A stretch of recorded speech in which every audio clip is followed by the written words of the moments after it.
Hello बच्चों, आज हम डिस्कस करेंगे जेईई मेन 2022 का question 27 July shift 1।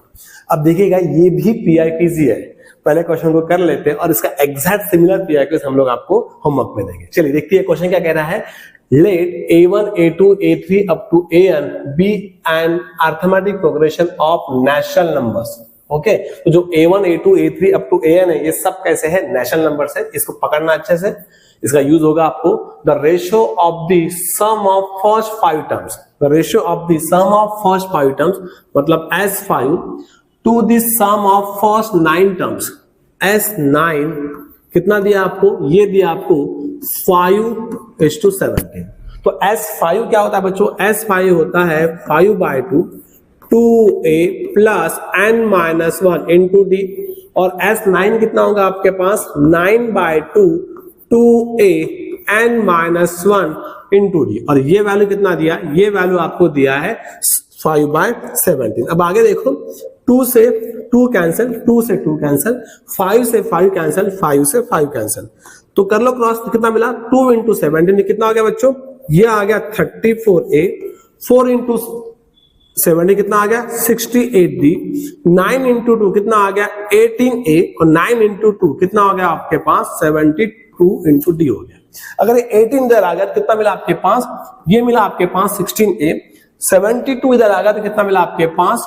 4d is equal to 0। ये हो गया आपके पास 4a minus d is equal to 0। तो 4a कितना आ गया आपके पास? b आ गया। ओके, तो कॉमन डिफरेंस जो है वो 4 इंटू ए है। ओके, आगे चलते हैं। आगे हमें क्या दिया? अभी तक हमें कुछ सॉल्व नहीं हुआ है। आगे हमें एक कंडीशन दिए। ये कंडीशन क्या है? जो आपका 15th टर्म है वो 110 से 120 के बीच में है। तो 15 टर्म हम कैसे लिखेंगे? 110 क्या बनेगा? a plus n-1 into D less than 120। अब d का वैल्यू क्या है बच्चों? d का वैल्यू है कितना है? d का वैल्यू 4a और लेस देन और इक्वल टू लेस देन 120। अब देखो क्या मिलेगा आपके पास?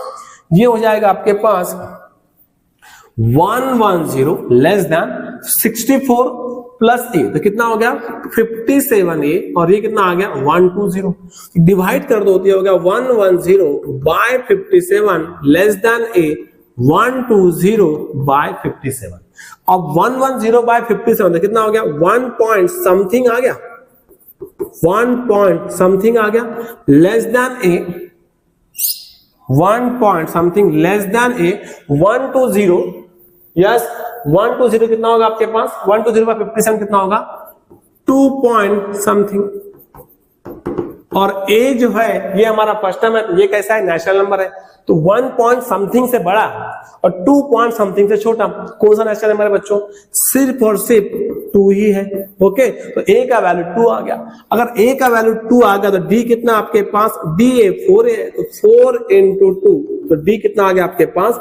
d आपके पास 8 आ गया। तो फर्स्ट टर्म भी आ गई, कॉमन डिफरेंस भी आ गया, तो a p सॉल्व हो गया। अब हमें आगे क्या कह रहा है?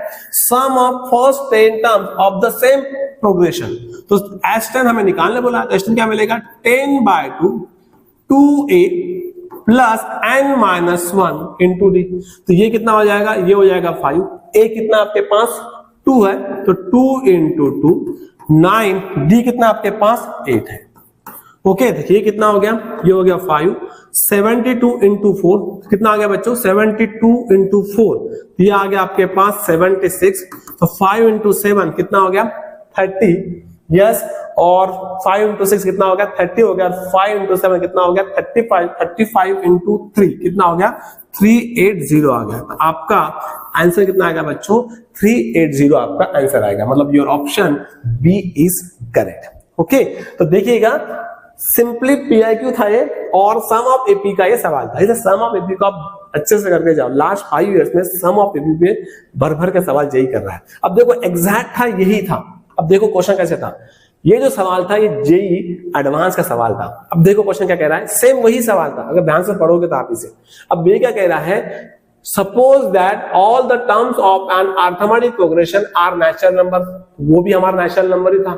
If the ratio of the sum of first 7 terms, मतलब हमें S7 दिया था, to the sum of next first 11 terms, मतलब S11 ये कितना दिया है 6/11 दिया है। The 7th term lies between 130 से 140, तो as 7 जो है वो 140 से छोटा और 130 से बड़ा है, तो then the common difference of this AP ये हमें निकालना है। तो देखो सिर्फ नंबर चेंज हुए हैं, क्वेश्चन एग्जैक्ट वही है, और ये एडवांस 2015 का सवाल था।